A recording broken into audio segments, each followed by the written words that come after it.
பொதுவாக இசையில் அந்த இசையை ரசித்து கேட்பது என்றால் அந்த வரிகள் சரியாக நமக்கு புரியாது, அந்த எழுத்துக்களின் அர்த்தம் நமக்கு புரியாது. ஆனால் அது மிக எளிதாக ஒரு உயர்ந்த ராகத்திலே போட்ட 2 பாடல்கள்.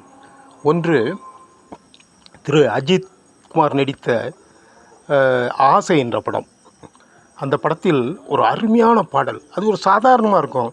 கொஞ்ச நாள் பொறு தலைவா, ஒரு வஞ்சி கொடி இங்கே வருவா என்ற பாடல் ஒரு சாதாரண வரி. ஆனால் அது அருமையான ராகம்.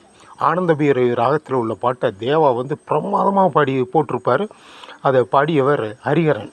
சூப்பரான பாடல். அந்த ஒரு கர்நாடக இசையை கேட்டுக்கொண்டே இருக்கலாம். அதே போல் இசை ஞானி இளையராஜா அவர்கள் ஒரு பாடல் போட்டிருப்பார்கள். அது ரொம்ப ஒரு நகைச்சுவையாக இருக்கும். அதே மாதிரி மிகவும் நல்லதாக இருக்கும். டான்ஸும் நல்லாயிருக்கும், பாட்டும். அது ஒரு அற்புதமான ஒரு ராகத்தில் உள்ள பாடல். அது என்ன படம் என்றால் ஆண்பாவம் என்ற படத்தில். அந்த படத்தில் நடித்தவர்கள் பாண்டியராஜன் மற்றும் பாண்டியன், அந்த நடிகர் இருந்தார் இல்லையா, அவங்க 2 பேரும் நடித்த படத்தில் அதில் இவர் பாண்டியராஜன் பாடுவது போல் அந்த பாடல் அமைந்திருக்கும். ரொம்ப பிரமாதமாக இருக்கும். அதே மாதிரி ரொம்ப அர்த்தமுள்ளதாக இருக்கும். அதே காதலை பற்றி இளையராஜா அருமையாக பாடியிருப்பார். பழைய பாட்டு பேரை சொல்லிடலாம். ஒரு அற்புதமான பாடல். காதல் கசக்குதையா, எனக்கு இந்த காதல் கசக்குதையா என்ற பாடல்.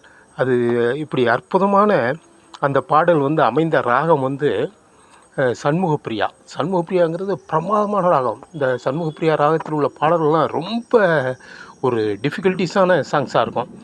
திரைநமோனம் பாடலில் பத்மினி அவர்கள் டான்ஸ் ஆடிக்கொண்டு பாடுவார்கள் அந்த பாட்டை. மறைந்திருந்தே பார்க்கும் மர்மம் என்ன அந்த பாடல். அது மாதிரி ஒரு சண்முகப்பிரியாவில் வர பாடல்கள்லாம் ரொம்ப இனிமையாகவும் அதே நேரத்தில் பயங்கரமாக இருக்கும். பொதுவாகவே கர்நாடிக் பாடல்கள் நம்மளாம் அதிகமாக விரும்பி கேட்பதில்லை. காரணம் என்றால் அதனுடைய வார்த்தைகள், அர்த்தங்கள் எல்லாம் கொஞ்சம் புரிந்து கொள்வதற்கு கடினமாக இருக்கும். அது ரொம்ப ரசனை உள்ள ஆளுகள், அதில் ஆழ்ந்த அனுபவம் உள்ளவர்கள் தான் அந்த பாடலை கேட்பார்கள்.